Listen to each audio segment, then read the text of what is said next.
The O'Reilly Factor is on tonight. We've also seen how government action time and again can make an enormous difference in increasing opportunity and bolstering ladders into the middle class. Is that true? Is the present federal government helping the economy? We'll have no spin analysis of the president's statement. 'Tis the season to be jolly, but not for some atheists. A huge billboard in New York City's Times Square attacking Americans who believe. But why? Sit down and shut up, you idiot, and let me answer the question. And if you don't like it, then stop acting like an idiot. And GQ magazine selecting Governor Christie as Boss of the Year. Is that another mafia reference? We are a family. So we're going to deal with this as a family. Caution. You are about to enter the no spin zone. The Factor begins right now.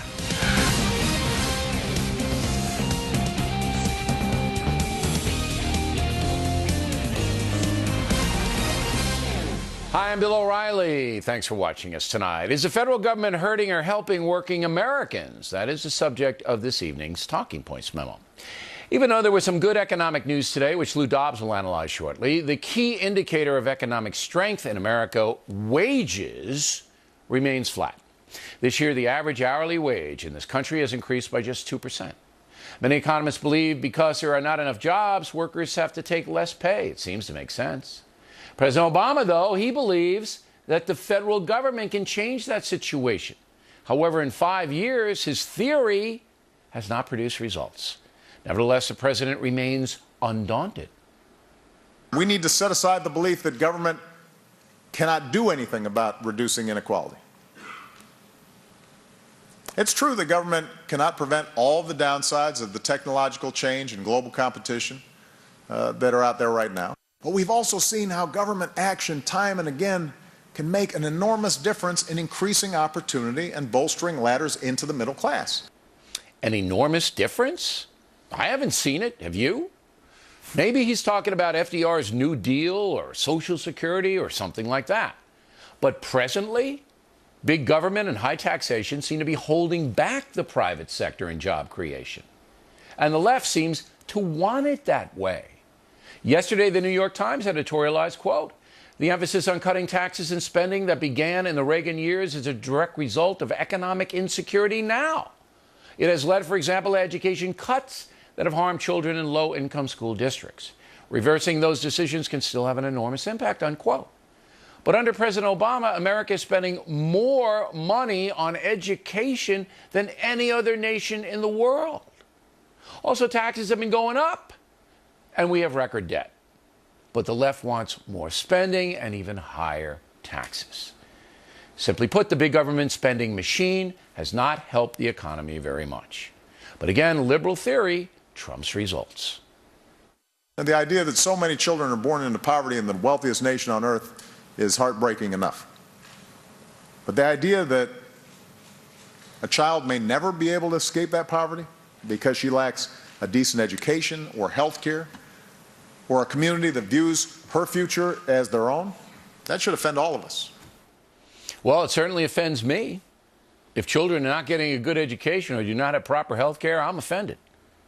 But you cannot bankrupt the entire nation on some ideological quest for income equality. In a capitalistic system, that's impossible. A Wall Street Journal editorial yesterday was blunt, quote, "Mr. Obama returned to his favorite theme of rising income inequality. He ought to know, since few presidents have done more to increase inequality than he has. Median household income has fallen since the economic recovery began, while the rich who own capital assets have done very well." Now, two things.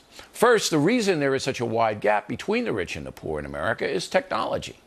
We're living in a time where people who have tech skills will make money, and people who have few skills will struggle. And the president's nanny state mentality is not going to change that. Second, American children must master skills in school.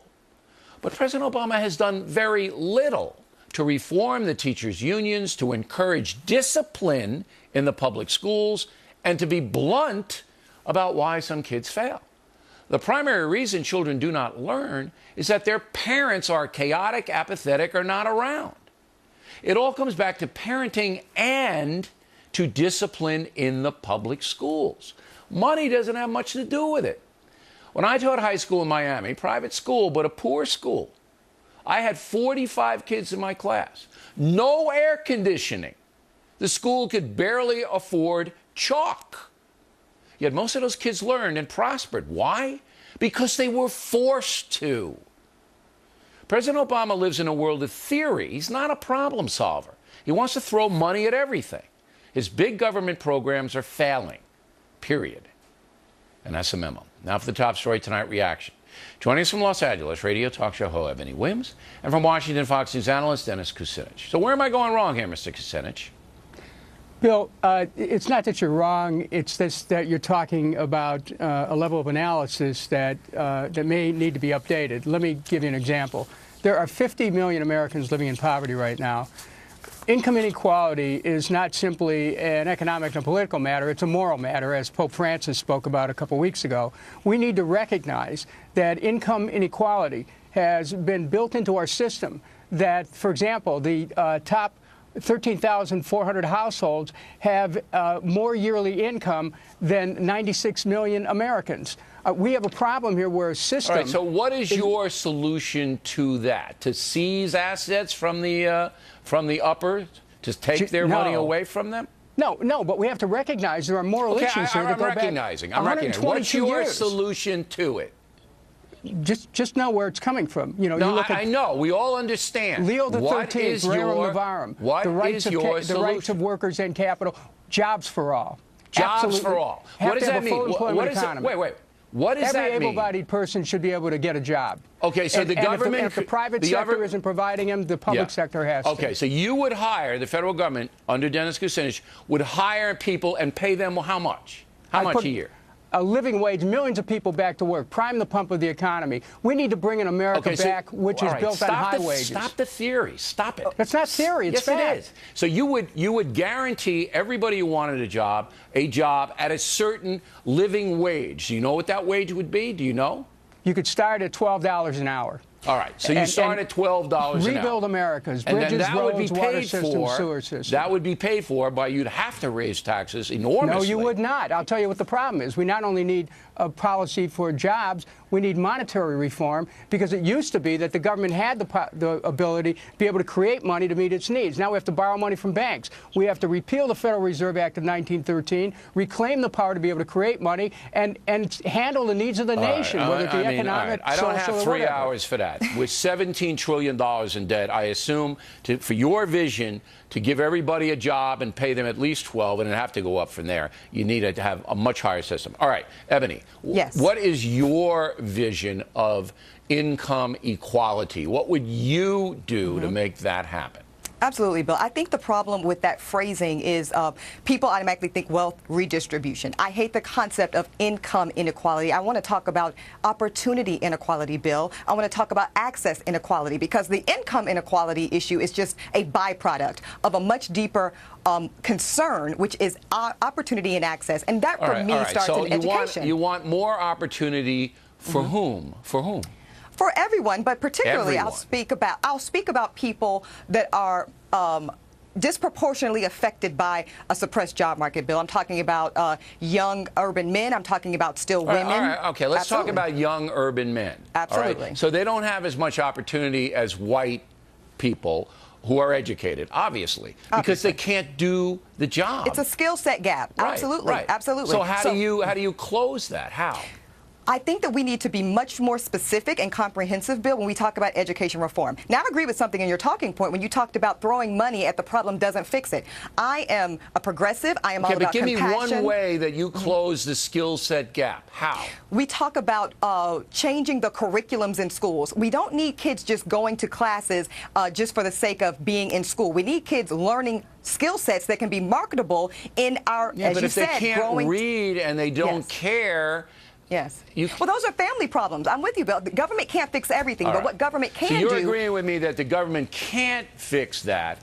And They it's can be going to go helpful, on though, and in education reform bill, and more than just money, more than just money. All right, Ebony, Dennis, thank you very much. Next on the Rundown, Lou Dobbs will react to the debate and to the plight of working Americans in general. Later, Gutfeld McGurk have the pinheads of the week and also some thoughts on Chris Christie being named Boss of the Year.